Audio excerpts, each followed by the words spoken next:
Bueno, voy a parar. Total, les van a servir la comida, así que pueden comer y no pasar hambre. Y te ayudo un poco. Puesto que no me conocen mucho, les voy a contar brevemente algo que parece pertinente, que es contar algunos pecados que he tenido. En un país donde nadie tiene pasado o tienen pasados heroicos, es pertinente. Yo no pertenezco a la generación de Julio, de mi amigo Julio. Nací en 1960. Soy lo que se llama un ochentista. No soy un setentista. Los ochentistas nacimos a la política durante la dictadura militar. En mi caso particular, después de Malvinas, me convertí a la izquierda nacional, que representaba a nuestro amigo Abelardo Ramos, que ahora nos enteramos que la presidenta no votó el peronismo en el 73 por el Perón, sino por Ramos. Ramos detestaba el setentismo, tenía una visión terriblemente dura sobre los montoneros y sobre la JP y sobre la entrada de aquellos aristócratas, decía él, que habían entrado al peronismo en esa época. ¿Qué pasó con mi generación? Pasó que la generación de los setentistas provocó dos cosas: o la colonizó culturalmente, o generó gérmenes de rechazo. Yo estoy entre los que viene luchando y rechazando la idea setentista. ¿Por qué es pertinente el setentismo? Porque yo creo que el setentismo es el gran creador del relato. El relato es anterior al kirchnerismo. El relato es básicamente una invención muy exitosa por parte del setentismo, que logró establecer para futuras generaciones que ellos eran la juventud maravillosa, que eran la generación más lúcida de la historia argentina, que habían hecho algo increíble, habían dado la vida por sus ideales, y que por lo tanto todos los que veníamos detrás de los setentistas éramos meros muchachos bien intencionados que debíamos abrazar a esos héroes de la década del 70 que habían hecho lo correcto, a pesar de que luego habían dejado las armas. En ese momento habían hecho lo correcto. Por supuesto que la dictadura militar lo que hizo, con asesinarlos, con secuestrarlos, con torturarlos, fue dos cosas. Primero, santificarlos. ¿Quién va a cuestionar a las víctimas? Tuvimos años sin poder cuestionar a la juventud maravillosa que había entrado en la política, puesto que nos sentíamos presas. Fíjense cómo funciona el relato desde el inicio de la teoría de los dos demonios. ¿Cómo vamos a criticar a quienes, por ejemplo, formaron parte de terrorismo gravísimo durante los 70, que se mataron contra el gobierno democrático, que ayudaron a la caída con su acción de Isabel Perón? ¿Cómo vamos a decir esto? ¿Cómo voy a decir esto yo en este momento si lo que estoy haciendo entonces es justificar la represión? Por supuesto que esta tontería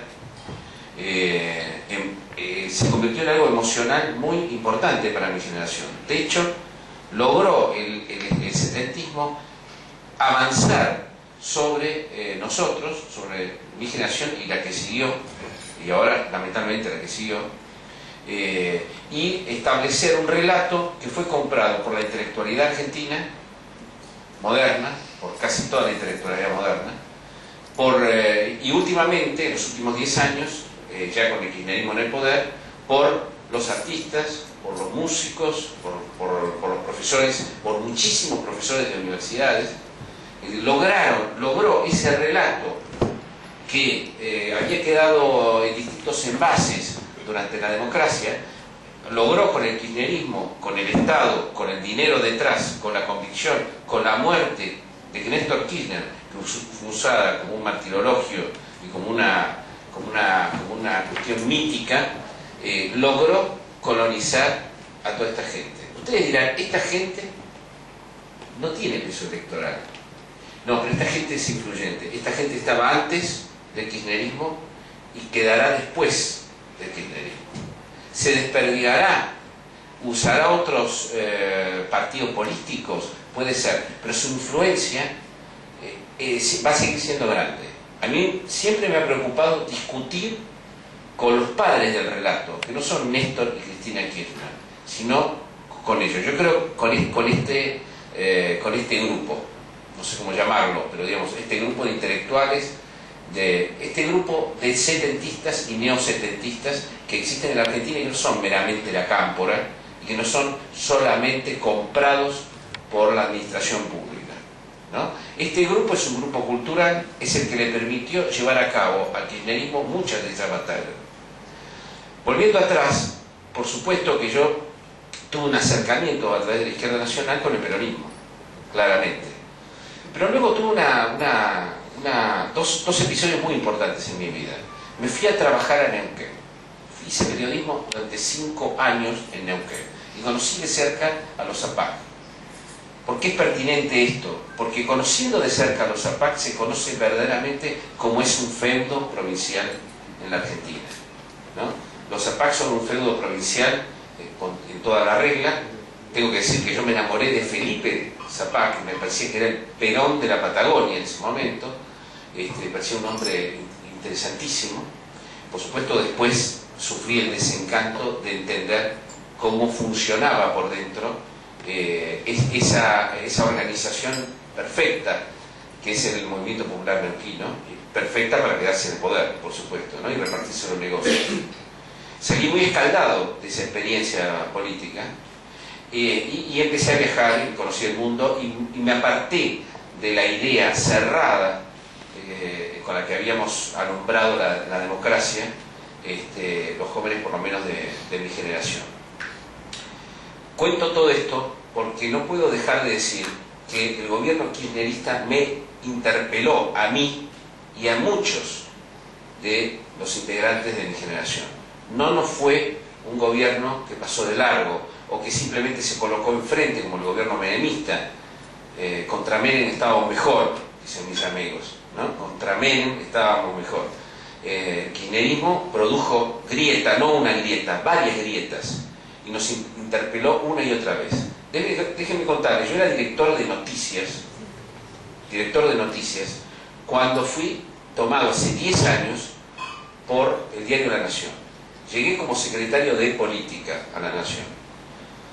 Había 2 personas en el gobierno de los Kirchner a quien yo conocía y con quien había trabajado en La Razón de Timerman en la década del 80. Esa persona era el vocero presidencial, ni más ni menos que el vocero presidencial, y el otro era el ministro de Justicia, es decir, Gustavo Vélez, con quien yo trabajaba mano a mano y con el que viajaba en el 60, cuando era joven, éramos jóvenes y jóvenes periodistas, una época romántica, bohemia del periodismo que no tiene nada que ver con la actual. Nunca pensamos los periodistas que podíamos ganar guita, jamás, en aquel entonces, jamás. Era una bohemia y mi padre creía que el periodismo era una forma de la vagancia, directamente.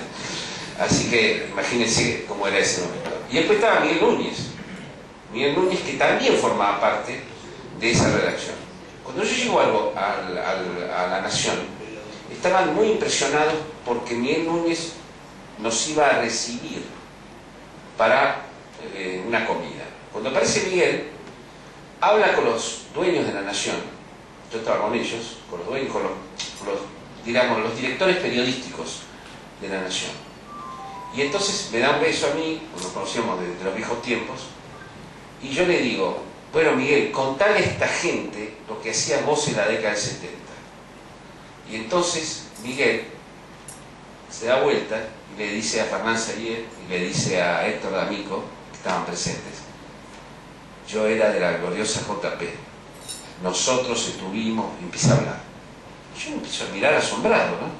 Entonces le digo: no, Miguel, decirle la verdad. Entonces él me mira y me dice: ¿cuál es la verdad? Yo le digo: vos eras troco, Miguel. Vos eras troquista. Vos no tenías nada que ver con los peronistas. Y yo riéndome todavía, y él me dijo: estás muy equivocado, Jorge. Me dijo mirándome así: estás muy equivocado. y empezó a hablar, y ahí me di cuenta que se había inventado un pasado para estar con los Kirchner. Que se había inventado un pasado. Luego una amiga, también que había sido trotskista, nos fue a ver a la Secretaría de Comunicación, y él le decía, vení por acá, mirá, ¿te acordás cuando Perón y qué sé yo? Le decía, ¿qué me decís, Miguel? ¿Qué me decís? Bueno, este fue el primer indicio de que ellos se habían inventado un pasado y de que era necesario inventarse un pasado dentro del gobierno, ¿no? Gustavo Vélez, todas las veces, creo que Julio lo debe saber, todas las veces que venía a la capital, Néstor Kirchner, durante años, cenaba con Gustavo y hablaban hasta las 4 de la mañana de lo que iban a hacer cuando iban a hacer gobierno. Un gobierno que un poco hipotético. Nunca en años hablaron ni una sola vez de las causas de derechos humanos. Nunca. Tocaban todos los temas, todo lo que iban a hacer. Jamás dijeron, vamos a hacer esto con los juicios, vamos a hacer... No existía, era un tema que para Néstor Kirchner no existía.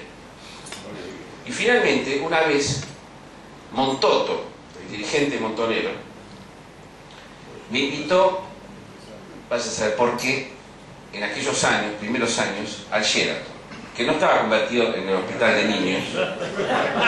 Me recibió en una suite magnífica con un vino extraordinario, Montoto, tipo muy simpático, me contó cosas muy interesantes, sobre un millonario importante, está en el negocio de la defensa. Y yo le digo, a ver, los Kirchner,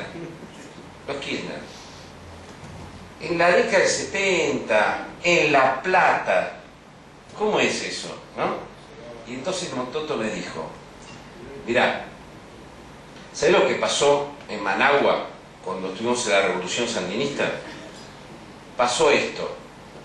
Luchamos durante todo el día hasta que los sandinistas dejaron los nidos de ametralladora en la ciudad y se rajaron.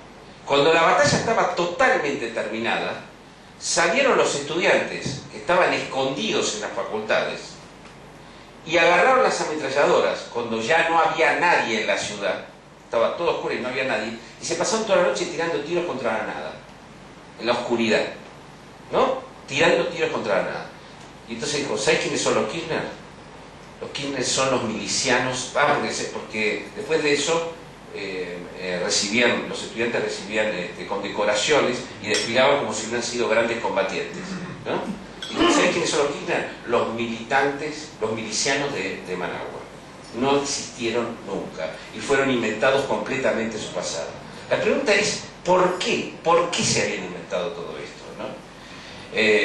Esta pregunta se engancha con lo anterior. Yo sé que a muchos de ustedes les parece que es una pavada hablar de los setentistas y la influencia que han tenido en las universidades, en los intelectuales, y de hecho no creo que pesen demasiado electoralmente, no estamos hablando de algo electoral, pero Kirchner vio que con ellos, con ese invento del pasado, con los setentistas, con el progresismo argentino, esa cosa gaseosa, rara, que fue colonizada en gran parte por los setentistas y fue manchada por los setentistas con cultura, le permitía una respetabilidad, le permitía un lustre que no tenía. ¿Quién? Alguien, un peronista feudal. Creo que el peronismo nunca colocó en el poder en todos estos años, ni desde Perón, a un peronista feudal. Me permito discutir La Rioja de Menem.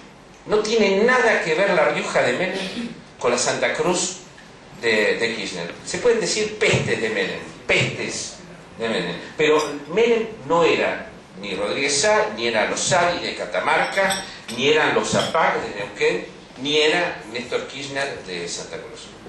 Nunca el peronismo llevó a un peronista feudal con una experiencia feudal al gobierno. Esta es la verdad de los Kirchner, que me hacen acordar tanto a los Zapac en su modo de pensar. Pero, claro, sin todos estos muchachos setentistas, sin todos estos intelectuales, sin todos estos artistas, sin todas estas batallas culturales en nombre del revisionismo, cuando el revisionismo estaba muerto, ustedes saben que académicamente se terminó, es decir, fue una corriente muy importante el revisionismo, pero hubo un momento académicamente que se dio por superado. Los historiadores, los grandes historiadores argentinos, han dado por superado hace 25 años la pelea entre revisionistas y liberales. Esta refundación del revisionismo, ¿para qué es? Es para dar lustre a un gobierno que sin ese lustre sería Alperovich, o sería Gilles Infran, o sería Zapac, o sería simplemente eso.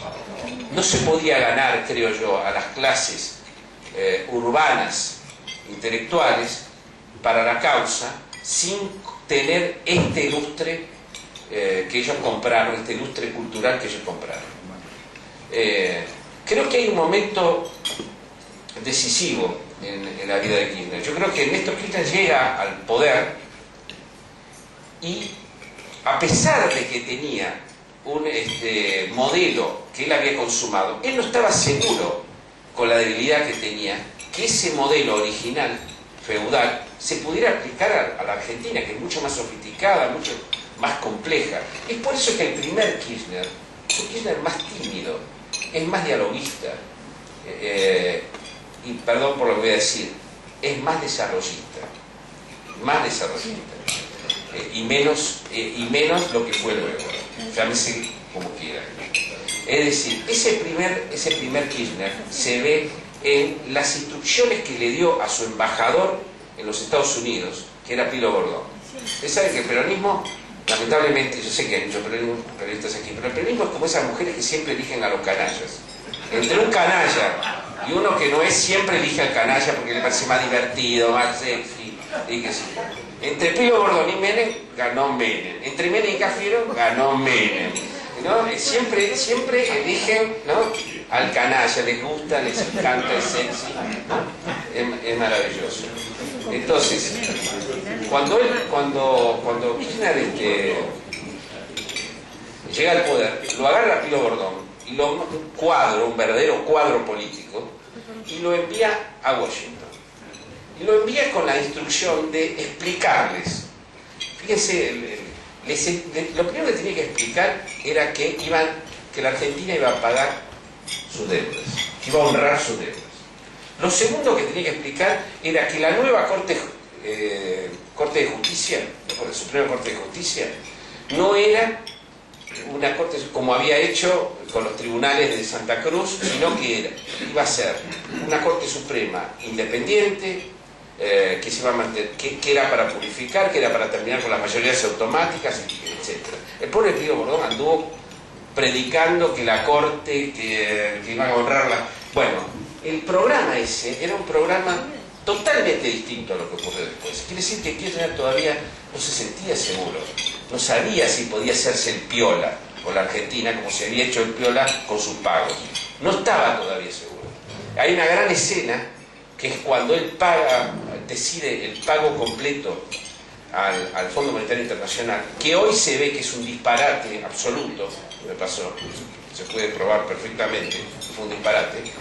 Pero cuando decide eso, reúne a todo el mundo. Pilo Bordón estaba volviendo de Estados Unidos y lo llama de urgencia. Y lo pone ahí entre los gobernadores y todo. Cuando termina dice, Pilo, quédate conmigo. Entonces se quedan solos en el despacho presidencial. Y Néstor mira por la ventana, cuenta Pilo Bordón, mira por la ventana y dice, ¿cómo cambió esto, no? Esto estaba incendiado, fíjate ahora, fíjate cómo estamos. Pero lo que hicimos ahora, Pilo, es importante, pero es más importante, ¿sabes qué? Tener un plan para futuro. Ese plan para futuro, Pilo, tiene que ser el desarrollismo. Tenemos que armar un plan desarrollista, pero no como el de Perón, sino como el de Frondizi, le dijo Néstor Kirchner. Y yo cuento con vos para que me ayudes. Quiero empezar a debatir esto, le dijo Pilo Bordón. Pilo Bordón dijo, bueno, fantástico, espectacular. Quedaron para un día y empezar a discutir esto. La cita nunca se produjo, jamás se produjo, ni con Pilo Bordón, ni con nadie. Yo creo que ese fue un momento decisivo de la Argentina. Un momento donde Néstor Kirchner estaba ante dos caminos, ante dos alternativas. Y tomó la alternativa de ser el de siempre. Obedeció su propia naturaleza, ¿no? Si hubiera tomado el otro camino, ¿qué hubiera ocurrido? Quizás estaríamos como Brasil. Es una historia contrafáctica esta. Pero viene a cuento dónde estaríamos, viene a cuento de lo que podríamos llegar a ser. No cabe la menor duda que el peronismo ha siempre tomado con la fe de los conversos las ideologías. Al tomar como fe de los conversos y no como con legítima convicción lo que piensan, en la década del 90 hizo un neoliberalismo bestial, bestial. Nadie le había pedido tanto, nadie le había pedido tanto. Lo hizo a lo bestia. No hacía falta, las relaciones carnales no hacían falta decir que teníamos relaciones carnales. No hacía falta entregar a monopolios. No hacía falta miles de cosas que vulneraban incluso al liberalismo. Lo vulneraban al liberalismo. Hay legítimamente liberales que dicen eso no fue liberalismo. Por ejemplo, uno de los éxitos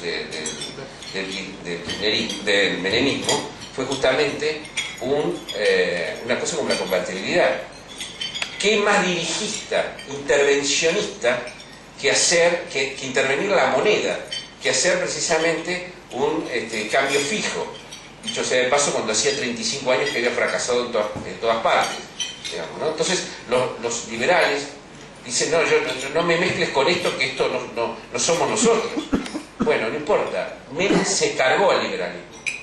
Así como Kirchner se va a cargar, o los Kirchner se van a cargar al progresismo, al nacionalismo de izquierda, o al populismo, o al feudo progresismo, como le dice Uribarri, se capta, que se llama feudo progresismo. Menem se cargó la idea de la empresa privada, se cargó la idea de la oportunidad de que la empresa privada entre en Argentina con reglas más o menos más laxas o menos laxas, depende quién gobierne, por supuesto, ¿no? Pero quedó la idea profunda en el argentino medio de que las empresas nos venían, perdón por la palabra, nos venían a cagar. Esto aparece en cualquier encuesta de fondo que hay en la Argentina. Los privados lo único que quieren es ganar guita a costa nuestra. Esta idea que vuela en pedazos en el 2001 y que el menemismo tanto ayudó a instalar, es como un péndulo, porque ahora vino durante todos estos años la idea de que solo el Estado nos va a garantizar la economía, solo el Estado va a poder velar sobre nosotros. Es por eso que el kirchnerismo es bien de época, representa, lamentablemente a uno le gustaría pensar que el kirchnerismo es una patrulla perdida, que fue inventada, una cosa de laboratorio, pero me parece que el kirchnerismo representó muchísimo un sentimiento argentino que todavía no ha terminado, en el cual el Estado es el bueno y los privados son los malos. Así de simple es este brutal péndulo, digamos, ¿no? Entonces, quizás el cambio que viene esté en aquella alternativa que se le presentaba a Néstor Kirchner, en el sentido de un desarrollismo y en el fondo, en la idea de que vuelva a calar hondo en la sociedad argentina que ni el Estado siempre tiene razón, que es la ideología Zanini, el Estado siempre tiene razón, ni la empresa privada nos viene a destrozar y viene a hacernos daño, digamos, ¿no? Es decir, una economía mixta, razonable, racional, que era lo que me parece que estaba en puerta de suceder y no sucedió en el principio del kirchnerismo.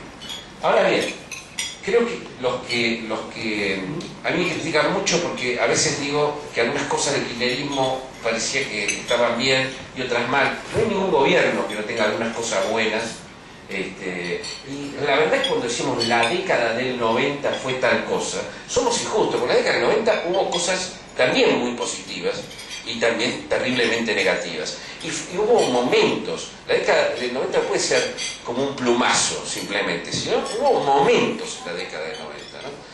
En el kirchnerismo hubo momentos.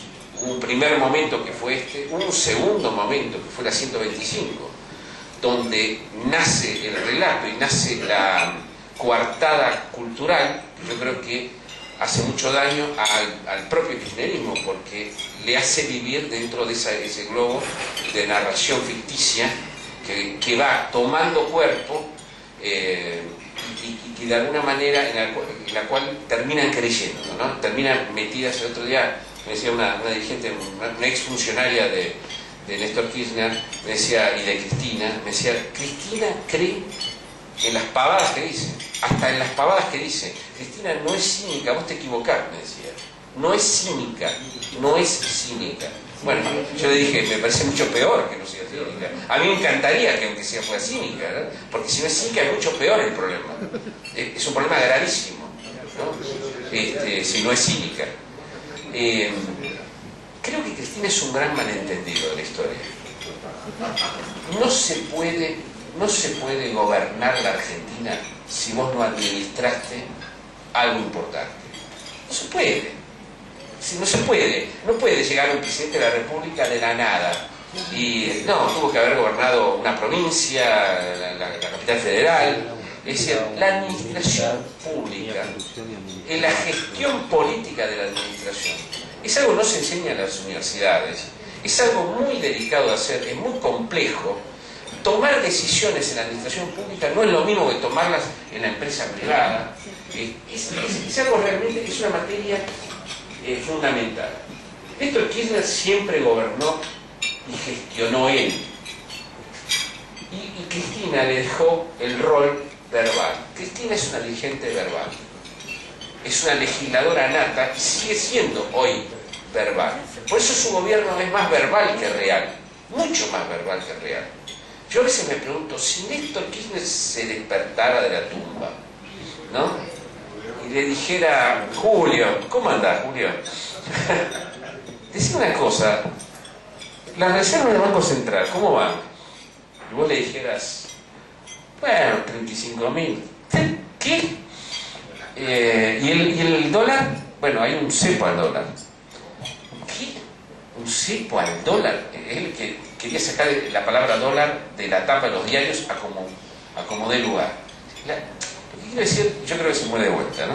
Pero lo que quiero decir es que Cristina no es Néstor siquiera. Ojo. El descalabro que Cristina le hizo al gobierno en 2 años, que son los 2 años verdaderos que gobernó, fue brutal. El gran miedo cuando muere Néstor Kirchner, que todos teníamos, era que una legisladora de repente tomara las riendas del Estado. Y decíamos, esta va a ser un desastre. Ahora inmediatamente ella se recompuso, ganó las elecciones de manera impresionante, y nosotros ya nos olvidamos después del 54% cuál era el problema que creíamos que venía. Bueno, al final te vino el problema. El problema es que la gestión de Cristina es catastrófica. Y es catastrófica no comparado a cualquier otro presidente, sino comparado a Néstor Kirchner. Solo comparado a Néstor Kirchner es catastrófico. Entonces, ¿qué es lo que existe hoy? Hablé con algunos de ustedes, ¿no? Que hacen conjeturas sobre qué viene, ¿no? Muy difícil saber qué viene cuando de lo que se trata es de una persona que tiene todo el poder, aunque lo va a empezar a perder con las elecciones, pero donde finalmente sigue siendo presidencialista este país, y donde es muy relevante qué es lo que va a hacer una presidenta. Y esa presidenta está sola, está aislada, y todo lo que ocurre en su cerebro. Es una disputa dentro de su cerebro. Y es una disputa emocional, no es solo cerebral, es emocional. Nadie sabe cómo va a reaccionar después de octubre. Nadie sabe cómo va a procesar después de octubre lo que ocurrió. Uno podría decir que hay varias alternativas a esta. a esto. Podría haber un escenario donde ella no hace nada, sigue adelante como va. Y entonces aquí los economistas te dicen dos cosas. Mira, los economistas más duros, que aquellos que incluso vaticinaron un apocalipsis que no se produjo, ahora están temerosos frente a esto y te dicen, no va a pasar nada. Como si ya se equivocaron una vez. A mí me da un miedo bárbaro cuando me dicen que no va a pasar nada, lo mismo que decían que iba a pasar de todo, ¿no? Bueno, esto te dice que no va a pasar nada. Ahora tipos como otros tipos, no los voy a nombrar, algunos que vienen del peronismo, que han estado en distintas experiencias, que no son tan alarmistas, dicen, bueno, yo creo que ella tiene oportunidades de hacer cambios, con el riesgo, por supuesto, de perder esto, el capital simbólico, que para alguien verbal es fundamental. Es decir, lo que tiene que hacer ella es perder capital simbólico, porque lo que tiene que hacer es desagradable, ¿no? ¿Para qué? Dicen ellos. Para no tener, que es el gran desafío de estos tiempos, para no tener un accidente macroeconómico. Qué lindo que hablan los economistas, ¿eh? O sea, que no vayamos a pique, que no haya realmente un crack de la economía, que no haya una pérdida brutal o una hiperinflación o una pérdida bestial de las reservas, es decir, que se vaya macroeconómicamente, nos vayamos al demonio. O sea, el accidente macroeconómico es el principal desafío que tiene la Argentina por los 2 próximos años. Algunos dicen que se va a producir inexorablemente, otros dicen que no. Y algunos, los que dicen que no, explican que viene una larga mediocridad económica, que a lo mejor, si los vientos no son tan adversos, Cristina se puede manejar en esa mediocridad y entregarle la bomba de tiempo al que viene, ¿no? Que creo que es el sentimiento profundo que hoy tiene. Ella quisiera irse por la puerta grande como Bachelet y volver alguna vez. También le pasa por la cabeza, como a todo peronista, la idea de ser derrotado por las fuerzas del mal, irse gloriosamente en la cañonera.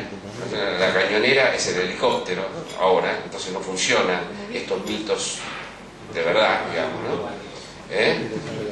Claro, no son acuáticos los... De manera que quien diga que sabe cómo evoluciona la Argentina en los 2 próximos años, me parece que macanea. Incluso macanea leyendo hoy las encuestas. Porque las encuestas lo que dicen ya más o menos todos lo sabemos. Más o menos sabemos lo que viene. Hay por supuesto un movimiento en el peronismo gigantesco. La Liga de Gobernadores íntimamente ya tiene preparado su estrategia clara, es decir, una vez más, Cristina no fue el peronismo, nosotros somos el peronismo, vamos a seguir con Scioli va a ser nuestro referente, porque Scioli es gobernador, está a nuestro nivel, no como Massa, que está a un nivel más bajo, y además Scioli es manejable. Esto es más o menos lo que Gioja y sus muchachos tienen preparado para después de octubre. Nosotros nunca hemos sido cristinistas, no se confundan, no se confundan. Y vamos con Scioli. El problema es si Massa le da una paliza brutal a Scioli, ¿no? Si Massa le da una paliza brutal a Scioli, quizás eso se parezca, tal vez estén mirando con el espejo retrovisor, a la interna Menem-Cafiero. Es decir, cuando nadie esperaba, y Menem derrota a Cafiero, y Menem sale por la Argentina con la ambulancia y demás subiendo todos arriba, ¿no? ¿Puede hacer más a eso? Tal vez puede hacerlo, no lo sabemos. Ahora la pregunta es, ¿cuánto se va a destruir la economía? ¿Y cuánto de esa destrucción de la economía se la van a cargar a la cuenta del peronismo, la sociedad? Porque eso hay que verlo también, ¿no? Es decir, el peronismo ha sido muy hábil en decir, nosotros no somos esto, y va a volver a decirlo. El asunto es cuánto la sociedad argentina, digamos, primero cuánto vamos a caer y cuánto va a pagar la cuenta del peronismo. El peronismo se ha convertido en una especie de oligarquía propia, una oligarquía estatal llena de gente millonaria, todos los líderes son millonarios, se pasa la pelota, acá la gran Paponia sigue siendo el Estado. En el Estado vos manejás el poder, repartís la guita, te vas transformando, vas haciendo seguidismo y después te convertís. No hay ninguna convicción que unifique hoy al peronismo. Ninguna. Parece una obviedad lo que estoy diciendo, pero hoy más que nunca ocurre esto en la historia. No hay ninguna convicción. Hay algunas convicciones menores que siempre están sujetas a la idea global del peronismo. ¿Qué es el peronismo? Yo creo que el peronismo es algo para aprender. El peronismo realmente es la única fuerza que es una alianza de clases. Perdón por ser marxista en esta fase, digamos, ¿no? Pero la verdad que el peronismo es una alianza de la clase alta con la clase media con la clase baja. Cuando se habla de gobernabilidad en la Argentina, no es lo mismo cuando se habla de gobernabilidad en España, por ejemplo. En España hablar de gobernabilidad está sujeta a la idea de si yo puedo sacar leyes, no las van a rebotar, si tengo el poder o no en el Congreso de seguir gobernando. Acá gobernabilidad es si vas a estar en la casa de nosotros, te van a sacar a patadas directamente. El peronismo es la única fuerza que ha ido demostrando que tiene una viga de clase alta, clase media, clase baja, que son como una especie de viga y sostén social. El partido, el PSOE la tenía clase media, clase baja y tuvo clase alta también. El PP en España tuvo que tener su proletariado para existir como partido político. Esto es importante, lo de la viga social, de clases sociales, porque explica si un partido puede ser gobierno o no. Un partido de clase media, de mera clase media, no estoy expresando la clase media, todo lo contrario, de mera clase media es un partido verbal también. En el fondo es un partido que no maneja el poder. Creo que, para hacer honor a Pinedo, hay que decir que el macrismo en la capital ha sabido atravesar de arriba para abajo las clases sociales. Creo que se sostiene esta teoría dentro del macrismo. Tiene clase alta, tiene clase media y tiene clase baja, ¿no? Creo que el radicalismo, para quedar bien con Rafaela, el radicalismo en algunas provincias también ha logrado esto, la viga maestra de la gobernabilidad. Pero de todas maneras sigue quedando la idea en la Argentina de que solo el peronismo puede gobernar. Esta superstición no era una superstición hace 10 años. Volaban presidentes por el aire, el radicalismo estaba pulverizado, no era una superstición, era una realidad. Hace 10 años no había posibilidad de gobernar la Argentina si no eras peronista, si no te apoyaba el peronismo. Ahora es lo mismo. Hay una posibilidad de que una coalición a la manera chilena, a la manera uruguaya, la socialdemocracia, como le dicen, pueda gobernar, pueda ofrecerse para gobernar. Es posible que Macri, que no cree en la territorialidad, pero que cree en que las figuras presidenciales, cuando una sociedad necesita un presidente, finalmente elige a un hombre que encarne eso, como una especie de hombre providencial. Es posible que la economía derrote tanto a este gobierno que arrastre al partido oficial, que el partido oficial no logre separarse del todo del fracaso de este gobierno. ¿Es posible eso? Es algo que está abierto. Me parece que hoy en la Argentina decir que eso no es posible es temerario, porque faltan 2 años y medio enigmáticos, donde va a ocurrir de todo, absolutamente de todo, donde van a cambiar varias veces los climas sociales y de la opinión pública. No sabemos cuál es el nuevo sentido común de época que viene, no lo sabemos.